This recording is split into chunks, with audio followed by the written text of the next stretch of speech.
Good morning, everyone. Good morning. We're beginning a new week, and as of this as of this class, Kfar Chabad is leading.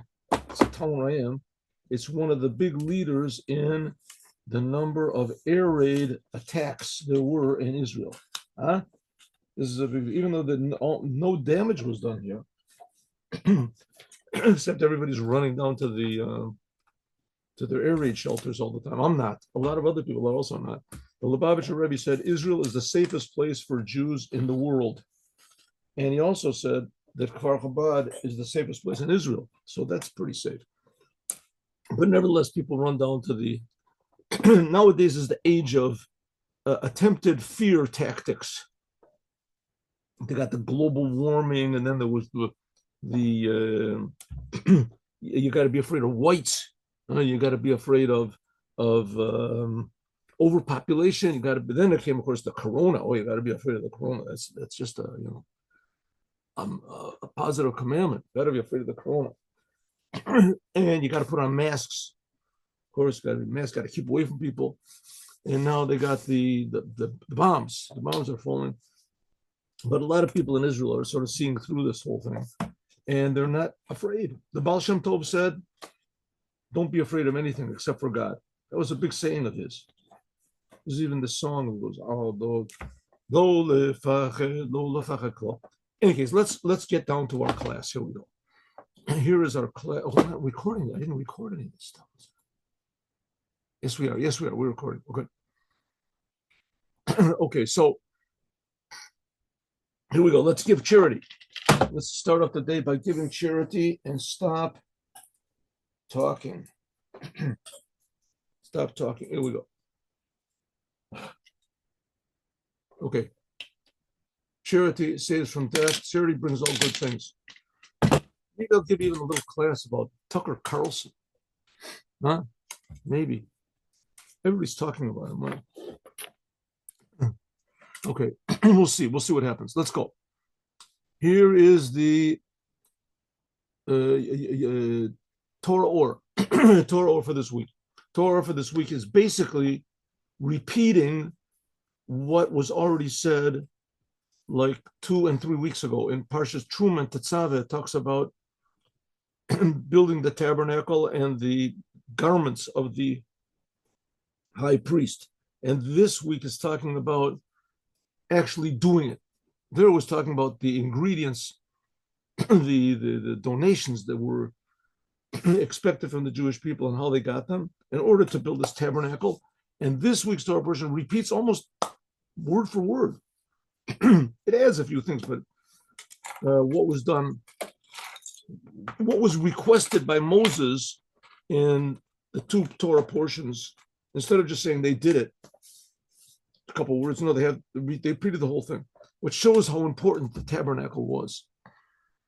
And as we've said so many times before, the reason the tabernacle was important, and in fact is the central axis of what Judaism is, because the whole essence of what the point of Judaism is, the message of Judaism, and the goal of Judaism is to make this physical world a holy place, to reveal the potential of this world, that it can be a holy, happy, meaningful place. That's the whole idea of the tabernacle and the whole idea of the temple in Jerusalem.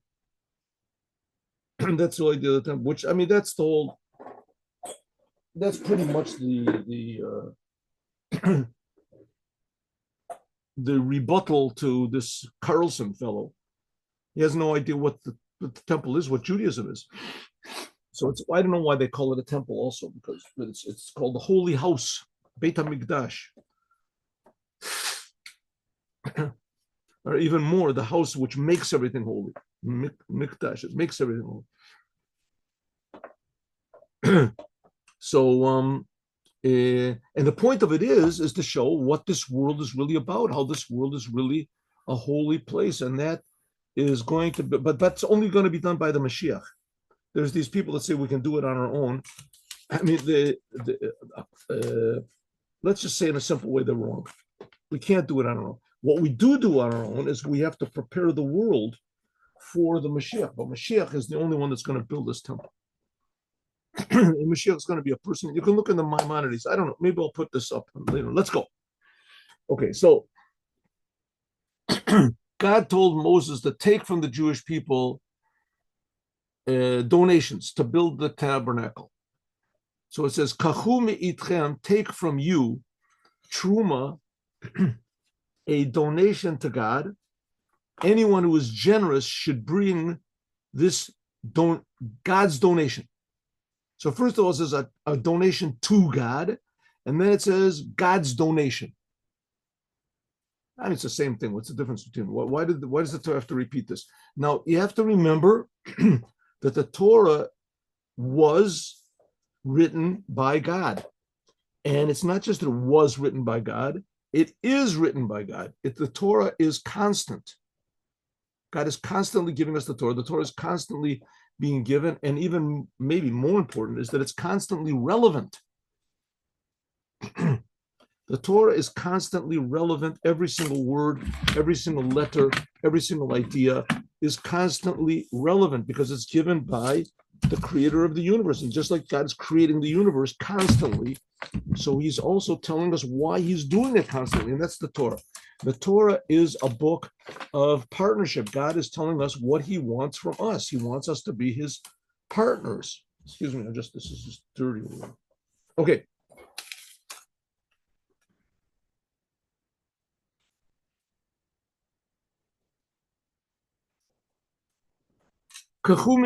Take from you a truma, a donation to God. All generous people, who have a generous heart, should bring God's donation. Truma Hashem. What we're reading now are the words of the first Rebbe of Chabad. And Chabad is a movement which is designed to bring Mashiach. And in order to bring Mashiach, you have to wake up the Jewish people to want Mashiach and to start doing what is necessary in order to facilitate his arrival. Mashiach will be a human being, just like King David, and just like Moses. And he will inspire and lead the Jewish people, and he'll cause big changes in the world, like Moses did. Right? He took the Jews out of Egypt, these big miracles, and the Mashiach will somehow or other make even bigger miracles. I guess the biggest miracle is going to be is to wake up the Jewish people. That's the biggest miracle. We sort of see that happening now, right? Jews that were previously totally apathetic to Judaism are suddenly becoming adamant warriors defending Judaism and the right to be a Jew and the right to have Israel and stuff. Okay, let us talk about this holy temple, right? You got to build a holy temple. Now, this commandment to building the holy temple is right now. It's right now, not so much to build the temple in Jerusalem, but to build the temple within each and every one of us. Mashiach will build the holy temple in Jerusalem, but when we at least try to do what is written here and build the holy temple inside of us, which we're going to see what that is, then that will make it, possible. It will prepare the ground for the Mashiach to come and build the third temple. Maybe I'll have to put this up. I mean, there's Maimonides. There's a book which is called the Book of Maimonides. It's 14 books of all the Jewish laws, and it ends up and tells all the laws of Mashiach. Mashiach is a law in Judaism. It's not just a fable or a myth or some sort of a some sort of a wispy sort of a wish, that's never really going to come and never going to really happen. Just sort of keep like this carrot hanging in front of the goat, something like that. It's a human being that's going to come just like Moses did, and he'll take us all out of our our self-made imprisonment of our minds and our thoughts and our worries and our desires and our lusts. Okay, ready? Let's go. Let's understand, what is this idea of the Beit Trumot? Why does it say Truma? What does it mean, these two donations? One is a donation to God, and the second is a donation of God, Trumat Hashem. There's a donation to God and a donation of God. Like it already belongs to God. What does it mean? Okay, first of all, let's understand what God is. Here we go. Truma, the whole idea of this, the word truma means a donation, but it also means to elevate. Truma, like King David said, Aromimcha Elokei Amelech, I will elevate you, God the King. But truma also means, the word truma also means hafrasha, to separate. Lahafrish truma. Truma means you have a certain thing, you want to give a gift from what I have, as a portion is a truma. A portion of what I have to give is called a truma. Right? I make $1,000 a year. $100 I'm giving a truma to God. 1/10. That's called truma. Well, let's understand, what is this idea of elevating? What does it mean to elevate God? He ain't know that it's known. So let's understand what God is. What is God? What is God? Now, there's a lot of religions in the world. There's a lot of people that believe in God, right? And they all have it partially right. Let's say 1% right and 99% wrong. 99% wrong. And even those religions that claim to replace Judaism, or let's say Islam, that they only believe in God, they have it 98% wrong. Why? We'll see in a second why. Okay, so let's talk about what's right. What really is God? God. So basic, as you say, God 101 is that God creates everything. And God creating everything, there's a lot of things that God creates. There's, for instance, all the spiritual worlds.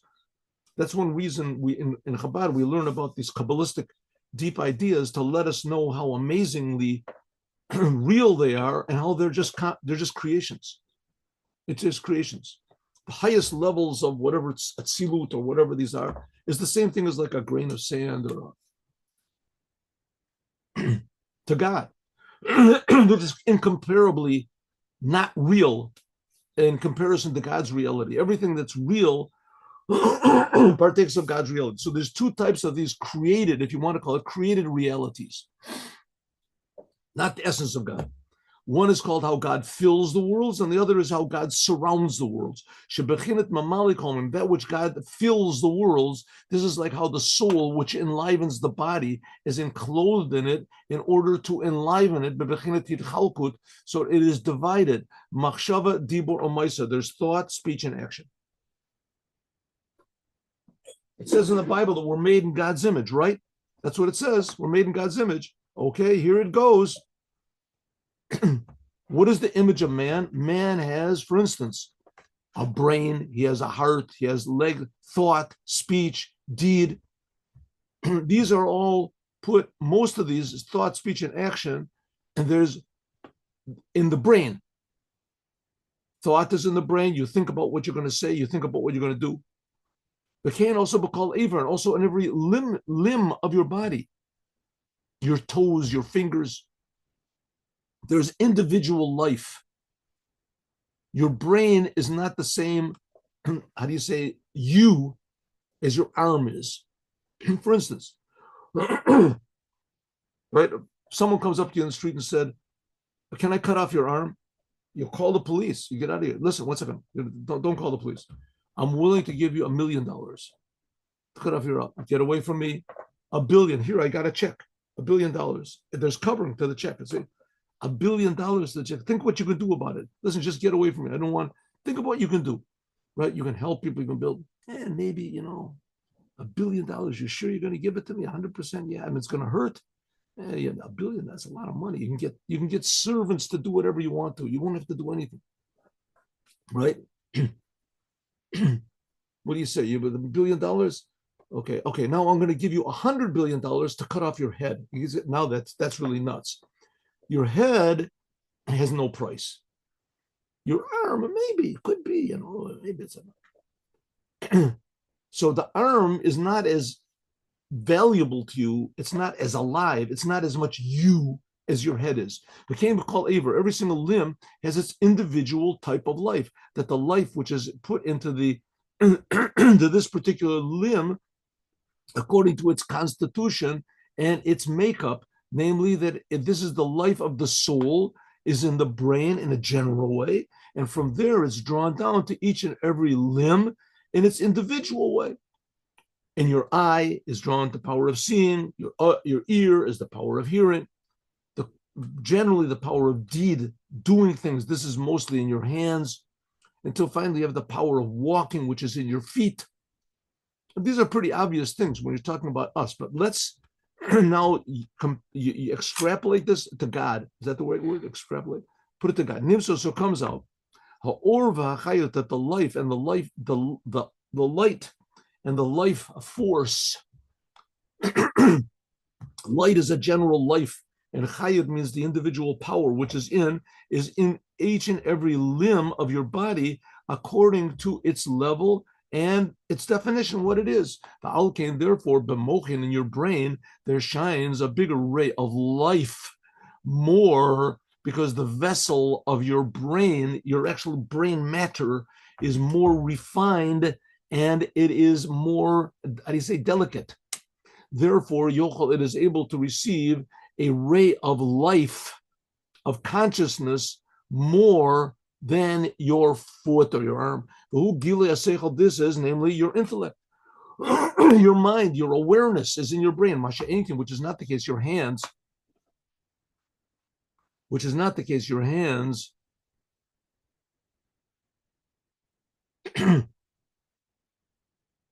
the vessel is not able to receive such tremendous life, a force of God like your brain does. In your hands can only be revealed the power of deed. So what do we see over here? We see something that answers a big question to us. What's the big question? If God is really one, and God is indivisible, and God is almighty, and he is, what is it?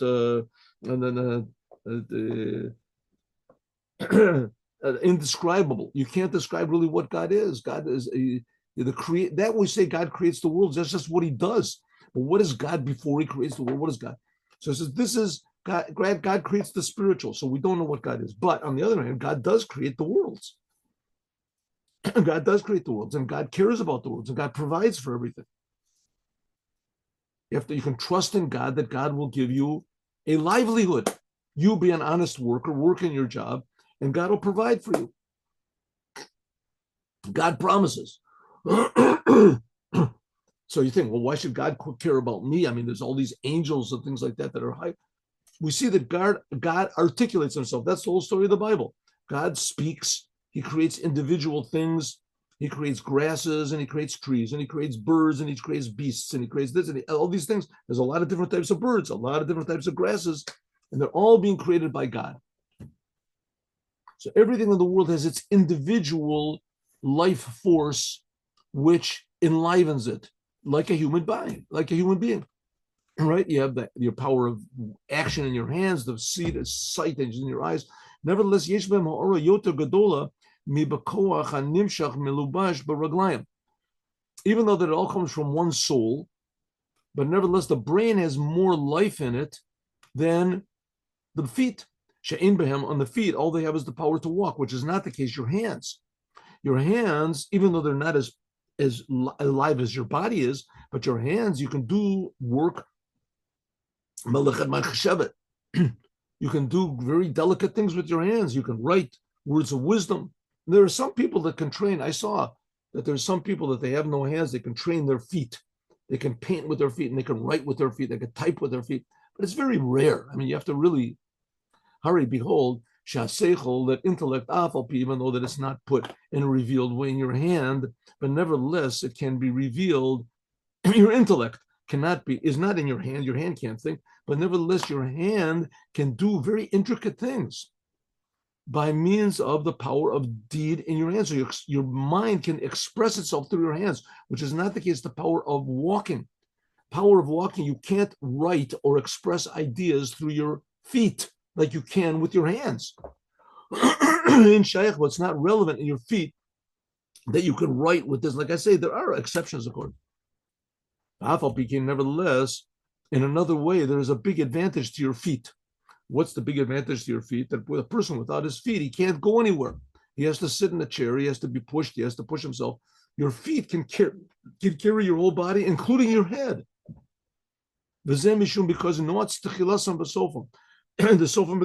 so that's because that in the end is the beginning, and in the beginning is the end. What does it mean? That when God created the world, which is like God's feet, so that the world was really the first thing in his mind. All these angels which are higher and these levels which are higher is only for the lowest level. The same thing, a human being,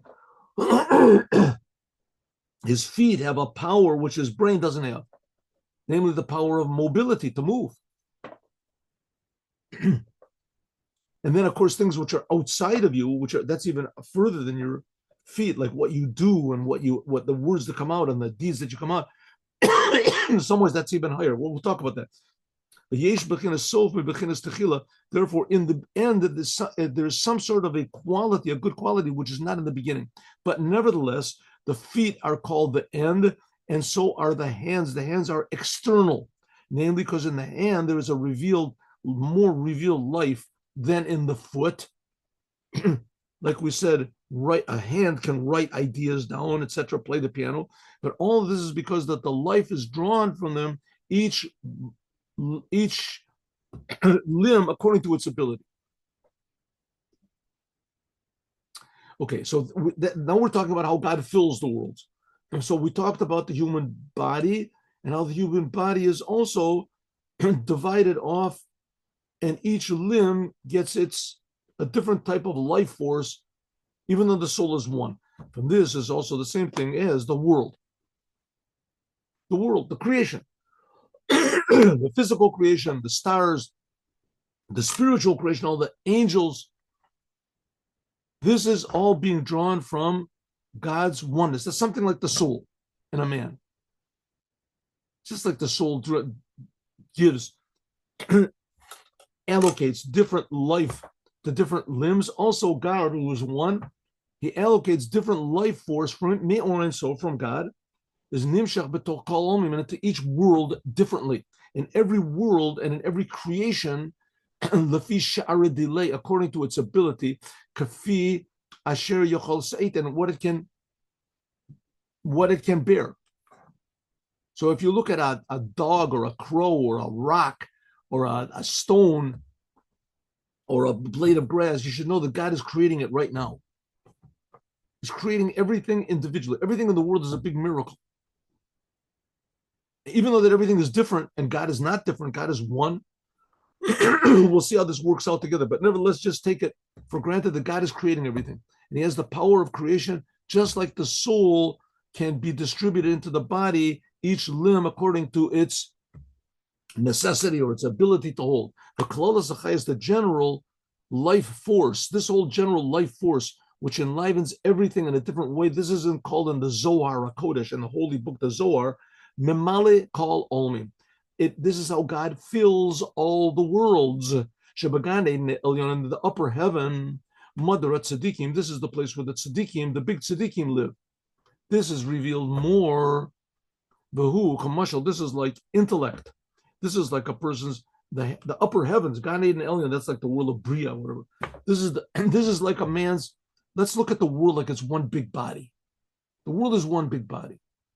So you look at your body, from that you can sort of figure out what the Rebbe is trying to get at over here. The upper worlds, like heaven, that's like the brain. That's like brain, and it's revealed in the head. And afterwards, in the world of the angels, that's a little bit lower. That's the world of Yetzirah. It says a lower level. That their main thing of the angels, that's emotions. They haven't got so much understanding like there's so much understanding. Like the souls of the tzaddikim, the big tzaddikim, this is like the life force which is drawn into the hands, the heart, if you want to say. The angel Mechoel. that love is in the camp of the angel Michael. Gavura is the Ruach Shemol. It says Gabriel is the left hand of God. That's power. That's fear. So that's something like the hands of the angels. That's the world of Yetzirah. Above that, that's like the brain. That's like the, and that's where more God is revealed. That's the world of Bria. That's where the souls are. Nevertheless, Yeshvim Hasaga, they have also understanding, like it says, they also have a understanding, just like intellect is drawn from the brain to the heart, so also godliness is drawn from the world of Bria, which that's the world of the big tzaddikim, to the world of Yetzirah, which that's the world of the angels.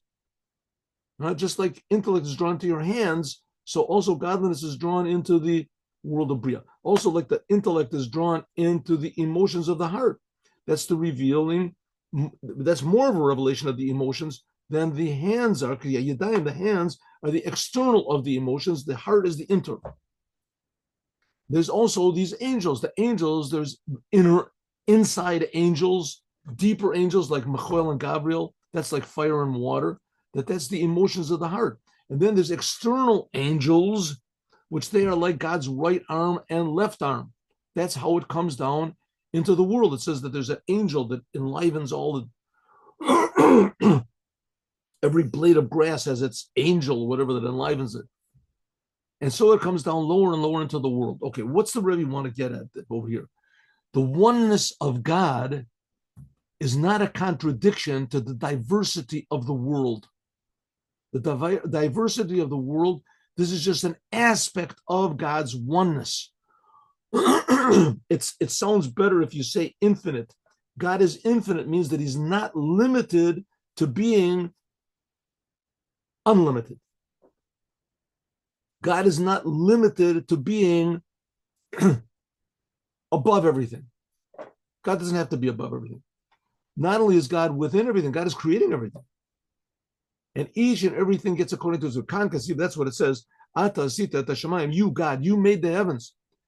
You are making, in fact, God is making the heavens. He's making the heavens of the heavens. God, you are making the sea and everything which is in it. You enliven everything. This is a prayer that King David said when the praise of God, when they brought the ark back from the Philistines took the ark in captivity, and when they brought it back, King David said this prayer. Shachayas, that this prayer, this life force of the world, from the level of you, God, you enliven everything. This is inside of all the worlds, and it fills all the worlds, each one according to its ability. The heavens of the heavens, let's say that's the world of Bria, and the heavens, that's the world of Yetzirah. There's a higher level than Shemaya Shemayim, the heavens of the heavens. It's a higher revelation than just the heavens alone. And also in the heavens, there's also more revelation than on the earth and on the sea and etc.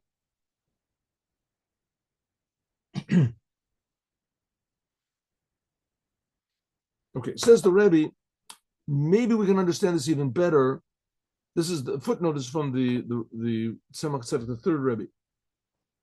Okay, so in other words, just to repeat this again, me and you and everything around you and the screen that you're watching and everything is all being created by God every single instant, brand new. But there's levels of godliness. There's levels of revelation of godliness. Like I use this word all the time, but I like the word. God can articulate himself. That's the whole thing. God spoke in words when he created the world, but he's creating the world right now. He's creating every single detail. He's creating me and you. We don't feel it. I mean, maybe you feel it, but I don't feel it. But the Rebbe feels it. And he says, even if whatever godliness you do feel, nevertheless is nothing compared to the godliness that the angels feel. And the godliness that the angels feel is nothing like the godliness that the souls feel. The souls and the highest soul. And there's levels and levels and levels and levels of godliness and how God, so to speak, divides his light and articulates his light. And that's it. These are things which we don't understand, but we have to understand that that's what it means when we say that God is one. It means that there's nothing separate from God. Everything that exists is a creation of God, and it has no existence on its own.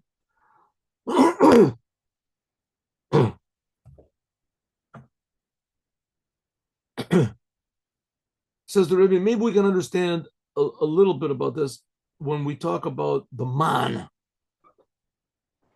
We just learned a couple of weeks ago. The Jewish people were in the desert and they ate this food called man. In English, it's called manna. How in the world it got morphed from the word man to the word manna, I don't know. But it's known as manna, but its real name is man. That's what's written. And the man fell for the Jewish people 40 years in the desert. Where did it fall from? Where did it fall from? Nobody has any idea. It fell from heaven. What in the world does that mean? It fell from heaven. People, the souls, after they die, they go up to heaven. They don't have to eat anything. They don't need any food up there. There's not all this man that's just sitting up there, truckloads and truckloads and, the storehouses filled with this man, right?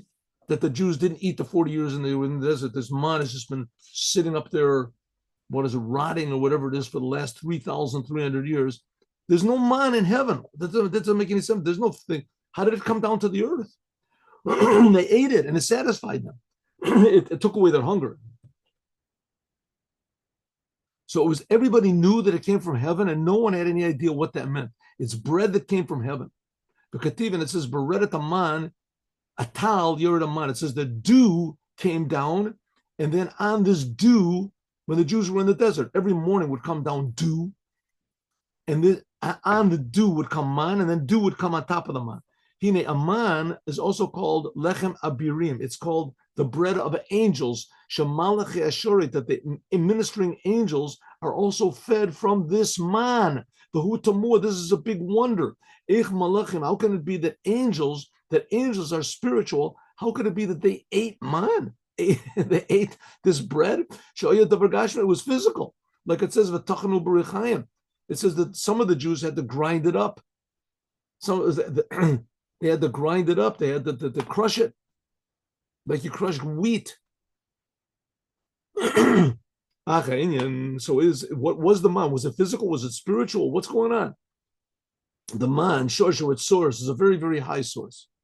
It comes from this level of Tal Hashamayim, the dew of heaven. Which dew of heaven, this is what's called a level of Kabbalistic level, which is called Tala de Bedulcha. It is called the dew of whatever, this tremendously high level. Shehu b'chinas orotelyonot. This is upper lights, the upper highest lights of God. We said before that God creates the world, right? That's the Bible, right? God spoke, he created the world. So he's creating the world all the time. There's a lot more detail in the world than meets the eye if you read the Bible. In the Bible, it just said, God said, let there be grasses. Desha Asa, let there be grasses. He said the grass, you know how many different types of grasses there are? How many types of vegetation there are in the world? I'm not a botanist, but I mean, I would imagine at least 100,000 different types of, species and genres and whatever it is of plant life. There, and God enlivens each and every one of them. So each and every one of them has some sort of a spirit. God is creating it, so it has some sort of a spiritual source. So he says, this is manifested, this idea that physical things can come from the spiritual is possibly the best example of this is the manna.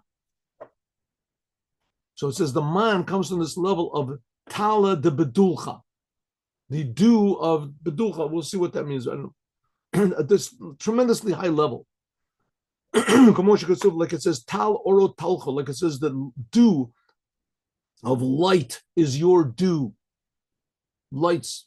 The Nimsa, so comes out that the man that came down is these spiritual lights coming down. It's called in the Zohar, Tala, dew, D-E-W, dew, D-E-W, the natif that comes dripping down, me'atika, from the inner, what's called the inner crown of God, to God's emotions. Zer Anpin. God's emotions, there's 7 emotions, and they're manifested in the 7 days of creation. So you have this creation, and inside of the creation was dripping down from the source of the whole business, was dripping down into the world. And that's the dew. That's the Tal Shamayim. That's what means the dew of heaven. God blessed Isaac blessed Jacob. And this is mamish. This dew, this upper spiritual level, which is the source of all the angels in the creation. This is dripping down in the man. It was food for the angels. How could this be such a high place below? Uvada is not kamosha, or it's not like the light is above. It's not that God's essence is revealed down here, because they were able to eat it. It was food, they ate it. Kiari bechinas tal, this level of the dew, what's called the dew of God's light, the DEW, God's lights. These are tremendously high lights, revelations of God, like it says on Mount Sinai, when God revealed too much light, everybody died. Too much life. It's like putting 1,000,000 watts into a 10-watt bulb or something. This is above even the 10, what's called the 10 vessels of Atzilut. Atzilut is the highest world. It's above even what we talked about before, the heavens of the heavens, and where the souls go up. Atzilut is even higher than that. And these light, the source of the man, is even higher than that. Therefore, it's called Tal Orot. So how did it come down into the world? Namely, somehow or other, that must have been some sort of a process that contracted and articulated and concealed, whatever, and manipulated these lights from level to level. It says from the heavens of the heavens to the level of the heavens, and then afterwards to the level of the lower levels, until it finally got to the earth. Therefore, before this dew underwent all of the processes of articulation or manipulation to come down into the world.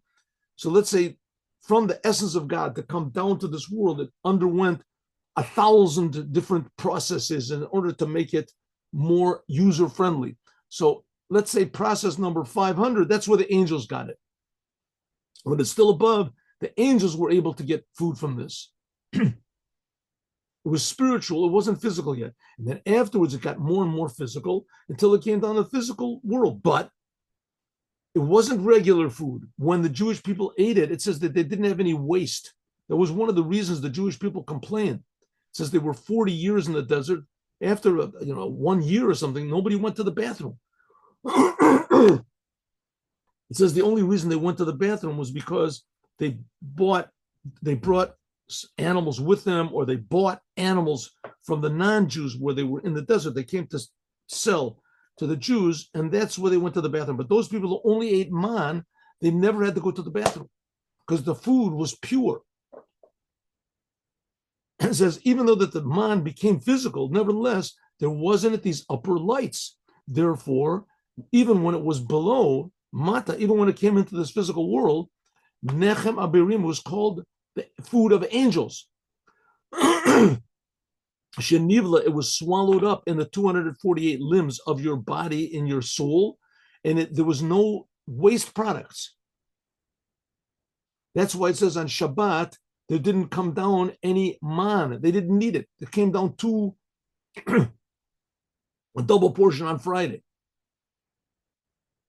So if so, we have man is an example that everything comes from heaven. It says even more that God told Moses to take some of this man and put it in a little bottle and to save it up.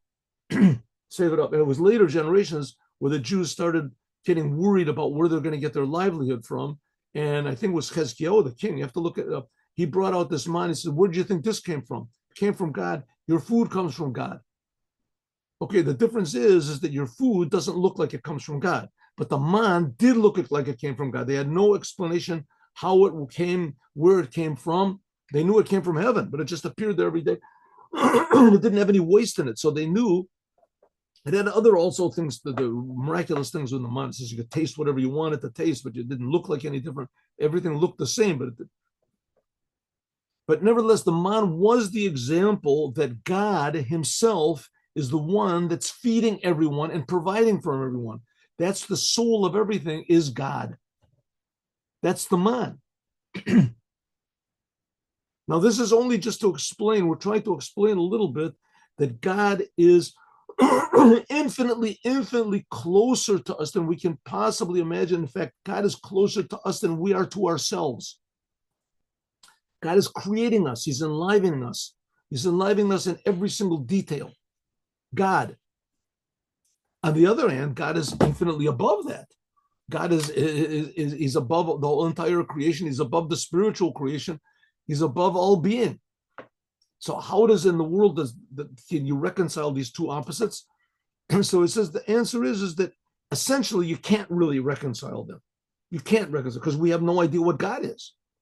So we can't understand how God, but what we can do is understand that it's really one force, and God has this unexplainable ability to limit his light. And that somehow reveals his essence, because to God, this physical world is very, very important.